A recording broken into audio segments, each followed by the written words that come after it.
Be sure to hold the chains. I ask where, and he says, Angel's Landing, Zion National Park.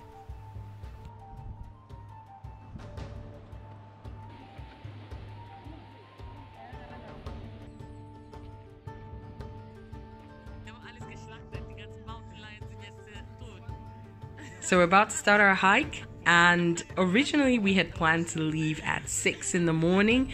If you were staying in Springdale, there is a shuttle that goes across town to the entrance of the national park. And when you get to the entrance of the national park, there is another shuttle that calls at 9 different stops. We got the one at 7 in the morning and it was already quite full, so we had to wait on the line. Most of the people on the bus got off at stop 6, the Grotto, where you'd be starting the trail for Angel's Landing. So what can you expect from this hike?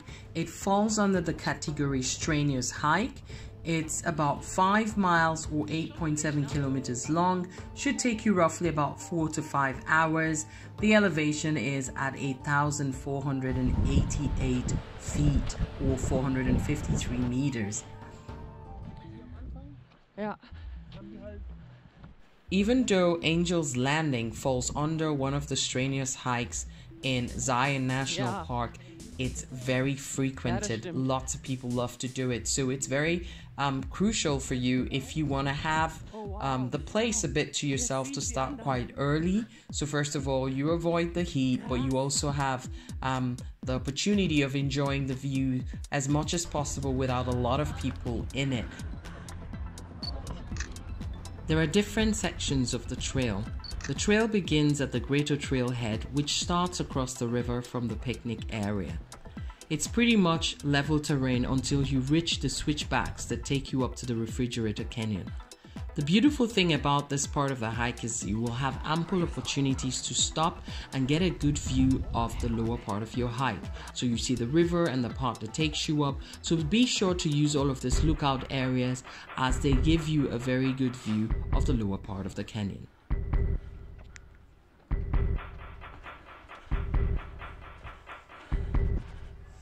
Now we're at the Refrigerator Canyon. The Refrigerator Canyon is always shady and cool. It has a comfortable breeze and it makes you just forget how hot it can get if you're hiking during the day through this part. In terms of wildlife, we saw some chipmunks, squirrels, a big black bug on the paved road, and whilst descending Angel's Landing, a condor circling. Unfortunately, I can't show you any images of the condor because my GoPro turned off. So this is part of the things that I'm learning to remember to check my battery life, to check my equipment, to see how it's recording. But thankfully, I had my handheld camera, so I'm able to show you a bit of Angel's Landing and the canyon. Oh yeah. So when you're all cooled off from the Refrigerator Canyon, that's exactly when Walter's Wiggles hits you. It's a series of 21 switchbacks that quickly rises to the top of the ridge at Scouts Lookout. Now, Scouts Lookout is a perfect place to end the hike if you don't feel comfortable with going up the Hogsback. The Hogsback is a part of the hike, the last half of the mile that takes you up to Angel's Landing. I got up there, I saw people sitting around, and I started to say to myself, do you really want to do this? Do you have to do it? Because I saw the chains and I said, okay, the guy's already up there, let's go. Don't overthink it, let's go. But you do have the possibility to get amazing views at Scouts Lookout. So consider stopping your hike here, or if you feel comfortable, let's go through the Hogsback and get to Angel's Landing.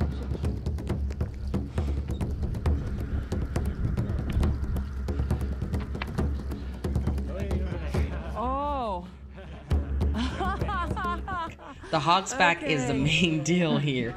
This is a rigorous, steep climb, and it's a narrow part that you have chains bolted into the ground to support you from sliding over the edge of the cliff.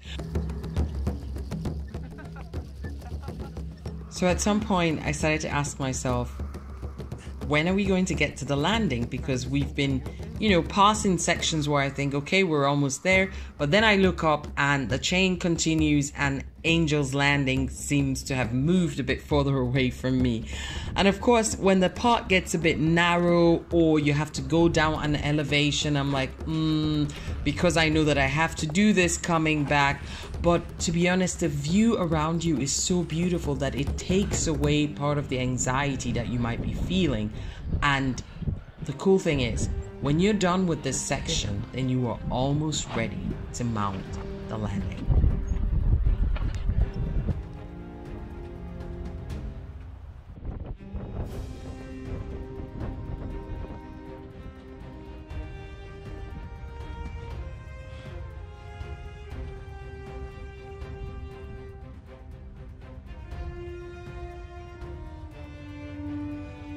Hi, so we are at Angel's Landing, and honestly speaking, I think I got to Scott's Landing and I didn't want to go up. So the cool thing is that when you start going up and there's a lot of people in front of you, then it takes away some of the panic. So you're concentrating on where you put your foot and you don't notice as much the elevation. But when you're up here, it's such an amazing view of Zion National Park. You get to see quite a lot. And it's cool because you have different areas of the landing where you can actually sit and, you know, check out the views. And you've got this litter guys running around here, the chipmunks. They're not really shy. If you have something to eat, they're going to come close to you. I think we took about, I don't know, I took a lot slower, maybe about 2 or 2.5 hours more to come up, because I wasn't like trying to beat any time record. So you can give yourself some time, because if you're afraid of heights and you're not used to the narrow part, it's better you're safe than just, you know, trying to make some kind of a record. And it's actually better to maybe wear shoes with a profile. I'm wearing running shoes and that's not so cool, but so far so good. I haven't slipped. And in terms of water, I had 2 bottles of water with me. I haven't drank a lot of it, but I'm guessing you should. But we were up before the sun came up, so that was kind of okay. Those are the little guys I'm talking about. They're here everywhere. So yeah, feel free to come up here and maybe start early so you get the sunset, sunrise, that would be, and then sunset in the evening if you're not scared of going down.